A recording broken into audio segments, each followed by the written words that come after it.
next, it is time to introduce our 10-minute speaker this evening, who is a graduate of the Dale Carnegie program. And Amy Shankland and I recently connected at the first Sparks lunch when we brought it back in September. And she is with an organization called Green Avenue, and you are a published author also, correct? And you were able to write grants, so I believe it'd be fair to say if it has to do with words, you're a person to talk to. So everyone, let's give Amy Shankland a big hand.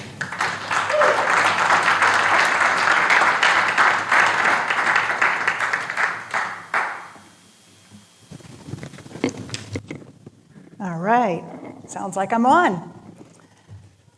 Well, this evening I am talking to you all about how to overcome our fear of otherness, of people who are not like us. And when I was preparing for this talk, I turned to the voices I knew best from my book, Interviews by a Clueless White Woman. In this book, I interview people of color, people with different disabilities, people from the LGBTQ plus community, and people from different religions.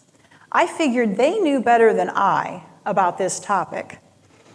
And my purpose for this book was to increase understanding between people and decrease division. One person I interviewed said, people fear what they don't understand, and people often refuse to understand what they fear. And many of us, I'm sure, have heard this before. I'm going to share with you this evening 5 ways we can overcome this fear. But before I do, I want to share some surprising things.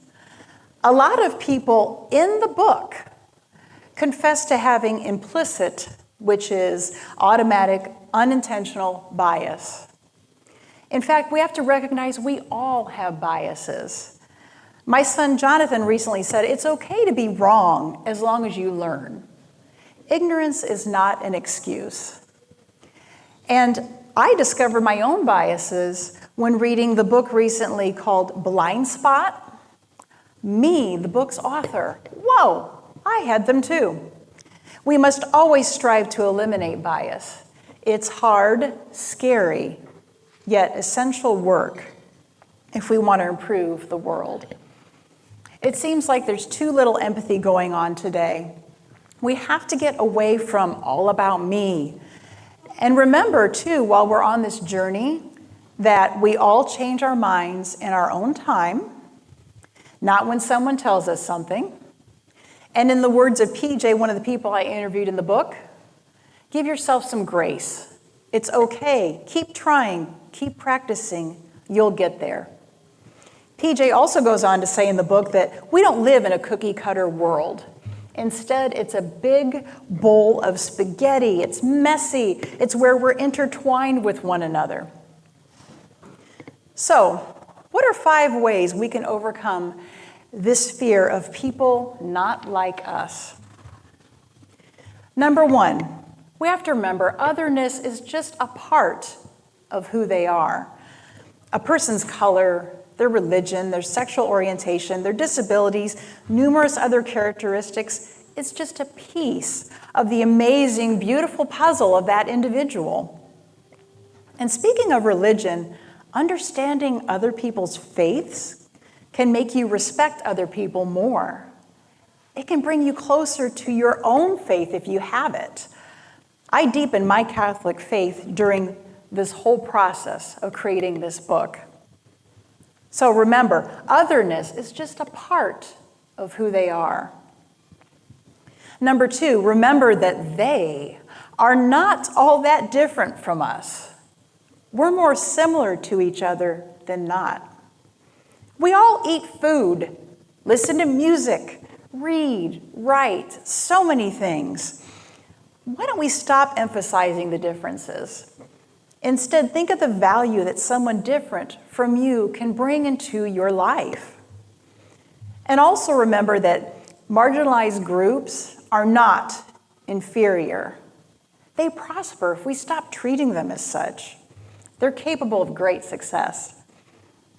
Take a moment to share things with one another and discover the similarities. So number 2, we're more similar to each other than not. Number 3, it's okay to be different. Folks are unique, and that's a good thing. We need to appreciate and enjoy the differences. We must stop living in a world where our children can't be friends with someone because they're a different color or religion, etc. And by the way, if you feel and fear your own otherness, remember that sometimes it can actually give you good opportunities.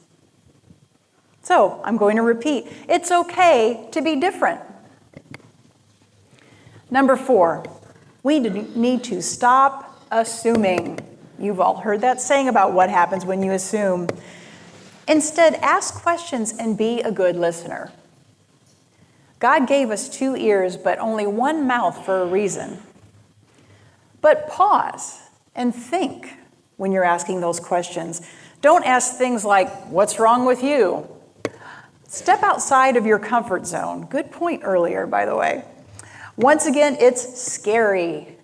I was terrified to even start writing my book because I knew I'd say and ask the wrong things. And lo and behold, I did. But I took courage in the following quote, whose origin is unknown. If I am wrong, educate me. Don't belittle me. One person said in my book that it's better to seek knowledge than throw trash, and I agreed. We have to remember that no one person can be a spokesperson, however, for an entire large group of people. So not everybody can speak one person about all Muslims, about everyone with depression, and etc. And it's not really somebody's job to give you all the answers. We have to remember when it comes to identity, to ask people, what is your preference? And identity can mean many things, not just gender. It's important to truly listen to versus just hear people. We have to seek to understand why someone feels the way they do. We must listen to understand versus just hear a person. And finally, on this point, look outside yourself.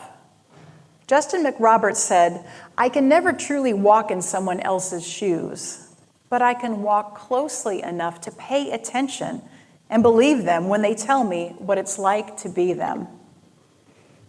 So, once again, don't assume, ask questions, and be a good listener. My final point is, if you feel like you're different, and heck, who doesn't, right? Seek others who share your struggles. One of the hardest things for many people in this book was that they didn't have any friends growing up who were like them. Make a connection with other people who have lived and are living with the same struggles. You can do this locally, online, through social media, etc. We have to remember there's not one normal. We're all different from one another on multiple levels. So I'll repeat. Seek others who share your struggles. I want to share some final nuggets of hope in these last couple of minutes on this topic. The U.S. has done better than some countries on making things accessible. Some countries still keep disabled people hidden away at home. So yay for us, go USA. Younger generations are hanging out more with people who are different from them. I saw it with my own 2 sons who are in their 20s, and lots of people mention that in the book. And that's exciting. And I want to thank this evening the following people: Amy, Andrew, Anne, Brian, Chip, David, Denise, Gloria, Jeff, Jordan, Lori, Maria, Mookie, Patricia, Patrick, PJ, Rima, Rob, Sonia, and Susan. A couple of you are in the audience tonight, and thank you for being here. These were the people that I interviewed for my book, the ones that you really heard from throughout most of my talk this evening. I can think of no better way to end my speech tonight than with a quote from Paige Rawle, a young woman who was dealing with HIV.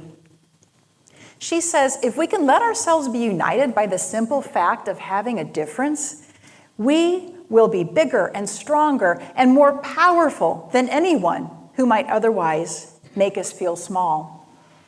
And you know what? We'll have more fun too.